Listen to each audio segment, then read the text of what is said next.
Congratulations, this is the moment the tire stops. You stop spinning for everyone else. You stop being the on-call problem solver, the emotional duct tape, the one who holds it all together. But instead of relief, it just feels quiet. I'm Shatika Miles, also known as Miss T, and this is CTV. The quiet, it feels wrong. I get it, because you've never just stopped. Welcome to the rebuild. Because nobody talks about what happens after you stop paying the loyalty tax. The loyalty tax is the name I gave to the invisible price reliable people like yourself pay when everyone benefits from their dependability except for them. For years, I thought I was exhausted because I was doing too much. But what I realized eventually was that I had been paying a bill I never agreed to. This video is for the people who became useful before they became themselves. Nobody tells you this part, right? Everyone talks about setting boundaries, choosing yourself, stopping the over-functioning. But no one tells you what happens after you do. The silence hits. This is the part no one talks about after you stop paying the loyalty tax. Everybody talks about the cost. Very few people talk about what happens when the bill finally stops coming due. Because the first thing most people feel is not freedom, it's silence. Instead of feeling free, you may feel lost, restless, maybe even a smidge of guilt. Like you should be doing something, helping someone, fixing something. That feeling is not freedom. It's not failure. It's actually withdrawal. I remember sitting on my couch one afternoon. Nobody needed anything. There were no emergencies, no calls, no problems to solve. And instead of enjoying it, I felt totally uncomfortable. That's when I realized how addicted I had become to being needed. When you've spent years solving everyone else's problems, peace becomes unfamiliar. You ever notice how your phone goes quiet for 2 hours and instead of relaxing, you start wondering who forgot to call? That's not peace. That, my friend, is conditioning. You have been functioning at full capacity for so long that your body does not know what to do with all the space. It keeps looking for the next crisis to manage, the next person to rescue, the next problem to solve. And when there's not one, it creates anxiety out of the stillness. That is not weakness. That's just what happens when a high achiever like yourself finally stops achieving for everyone else. The engine does not just turn off. It has to learn a different way to run. So let's talk about the messy middle, because everybody skips that part in their personal growth conversation. They go straight from, I was so burnt out, to, now I'm thriving. The middle, it just disappears. The loyalty tax teaches people how to survive. The messy middle, it teaches people how to live.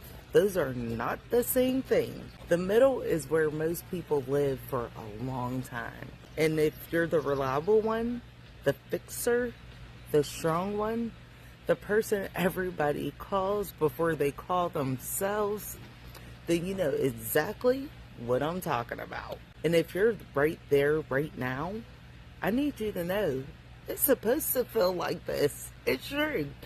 You feel uncertain, unfinished. Some days you're hopeful. Some days you're like, oh snap, I made a terrible mistake. I get it.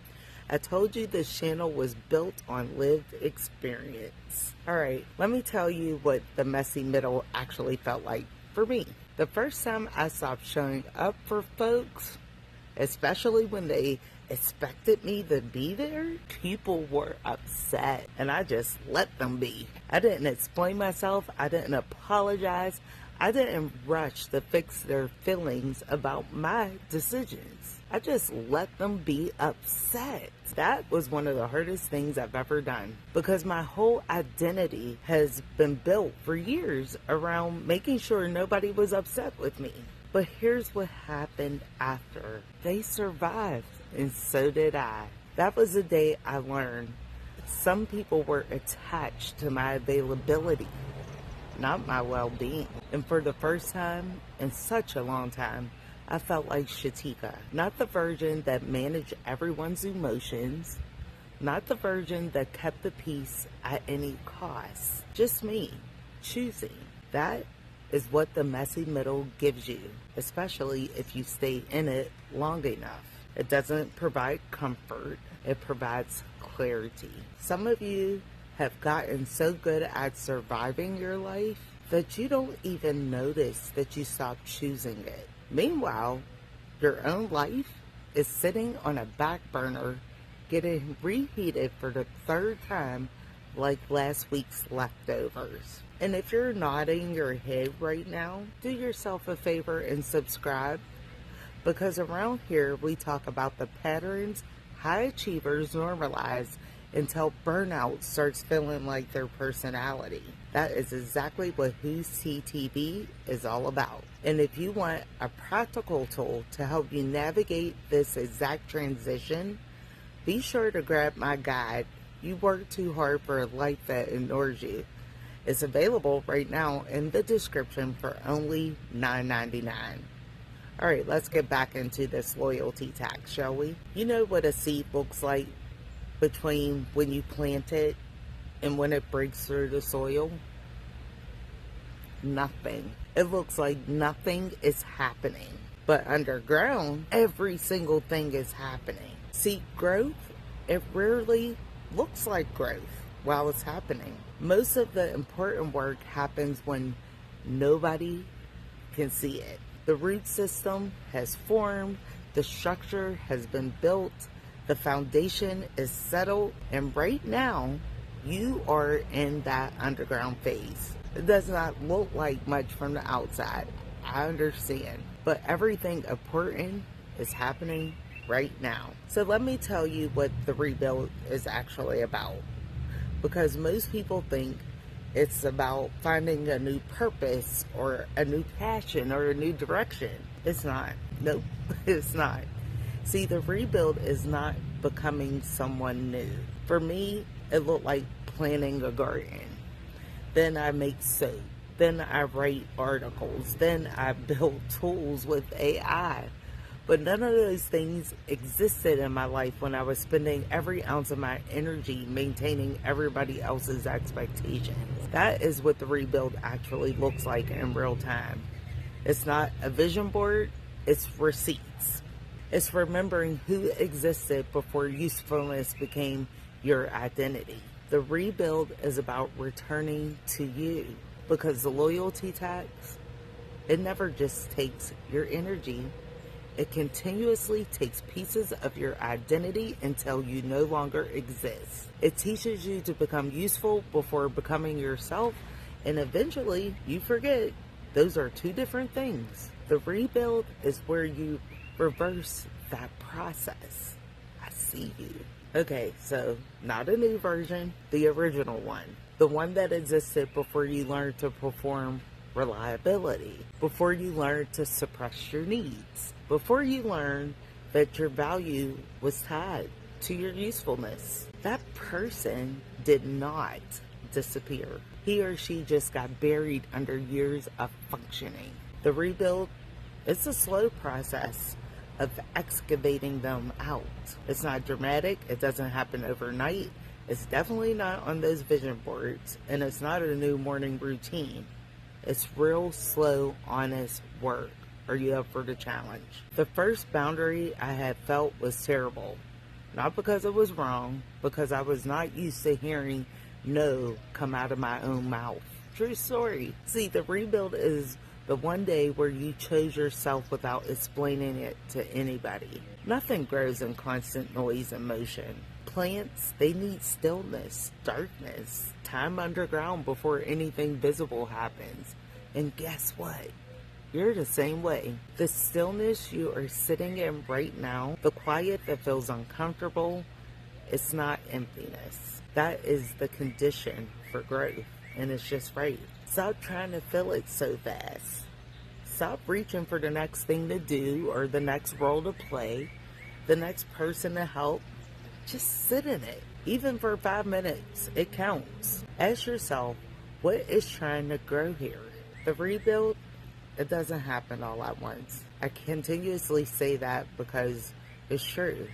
I didn't leave my career after 23 years and just wake up one day knowing exactly who I was. I planted one seed at a time, literally. And I'll tell you something else. If I had told healthcare Shatika that she would be out here talking to tomatoes and making soap from scratch, she would have looked at me sideways. I grew something, I made something, I started something small that was mine completely. And it all started with one seed. That first thing, that was just for me. And it changed everything.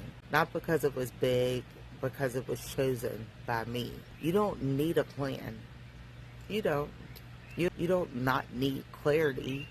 You do not need to have it all figured out. You just need to start with one seed. One small thing that's completely yours. So I'll ask, what is yours? The rebuild in real life looks like saying no to something and not apologizing for it. I'll say that 1,000 times over. Spending 1 hour on something that has nothing to do with anyone else's needs. Telling the truth in a situation where you used to manage the room. Starting the thing you have been putting off for years because everyone else's priorities came first. You have to be very small, specific, and chosen in this moment for the rebuild. Not a transformation, a process. Done consistently until the new pattern is stronger than the old one. See, in video 5, we talked about recognizing the loyalty tax. Video 6 has been about what happens after you stop paying the loyalty tax. Remember, the tire stopped spinning. The silence felt wrong before it felt right. That's normal. That's the messy middle. That is the underground phase where everything important is happening, even when it doesn't look like it. Just look at my garden. It's happening, but it don't look like it. But I say keep going. One seed, one honest choice, one day at a time. The loyalty tax is what happens when usefulness becomes your identity. The rebuild begins when you remember you are more than what you do for everyone else. What you are seeing here, it's not theory. It's been the rebuild. The rebuild did not give me this perfect life. It gave me a life that finally belongs to me. My articles, my videos, my businesses, the garden, the soap, the AI tools that I built because I needed it to exist. None of that showed up while I was spending all my energy being useful to someone else's dream, their system, their identity. It all came in a different season. If you want to see how I connect all these things together, please visit ShatikaMiles.com. You can read the full loyalty tax manifesto on Medium. The link is in the description. Our natural handmade self-care products are at www.ifsoap.com.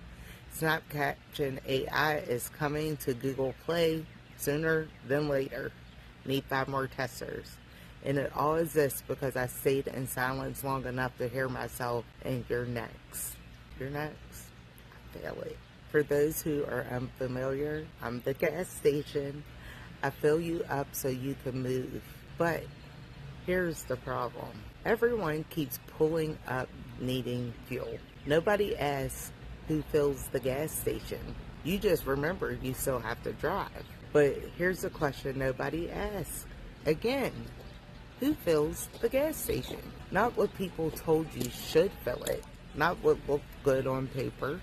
Not what you perform for other people's approval. What actually restores you? What's actually yours? That is where we're going next. Drop the word rebuild in the comments if you're in the messy middle right now. And be sure to come back for video 7 tomorrow, because that is the one where we answer the question that changes everything. Guess what? I'll see you there.